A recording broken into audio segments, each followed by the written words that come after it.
தவிக தலைவர் விஜயின் வருகையை அறிந்து மதுரை விமான நிலையத்தை நோக்கி படையெடுக்கும் பெண் தொண்டர்கள் குறித்த தகவல்களுடன் செய்தியாளர் சத்யகுமார் இணைகிறார். அவரிடம் பேசலாம். சத்யகுமார், வணக்கம். தற்பொழுது விஜய் வருகை தொடர்பாக மதுரை விமான நிலையத்தில் இருக்கக்கூடிய சூழல் என மேலும் தகவல்களை பகிர்ந்துக்கோங்க.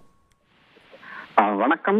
தவிக தலைவர் விஜய் இன்று கொடைக்கானல், திண்டுக்கல் மாவட்டம் கொடைக்கானல் அருகே தாண்டிக்குடியில் நடைபெறும் படப்பிடிப்பில் கலந்து கொள்வதற்காக இன்று மதுரை வருவதாக நேற்று தகவல் வெளியான நிலையில் இன்று காலை முதலே மதுரை விமான நிலையத்திற்கு அவரது தொண்டர்கள், ரசிகர்கள் என 1000க்கும் மேற்பட்டோர் வந்த வண்ணம் உள்ளனர்.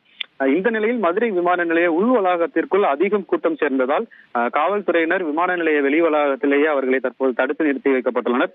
கிட்டத்தட்ட 14 ஆண்டுகளுக்கு பிறகு விஜய் மதுரை வருவதையொட்டி, மேலும் இந்த கட்சி தொடங்கிய பிறகு வருவதால் ரசிகர்களுடன் சேர்த்து இந்த தொண்டர்களும் காலை முதலே வந்த வண்ணம் உள்ளனர்.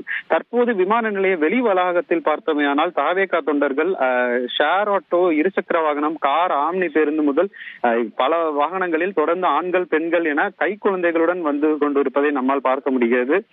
மேலும் இந்த விமான நிலையத்திற்கு வரும் வாகனங்களை காவல்துறையினர் தடுத்து நிறுத்தி பயணிகளா என உறுதிப்படுத்தப்பட்ட பிறகே அவர்கள் விமான நிலையத்திற்குள் அனுமதிக்கப்படுகின்றனர்.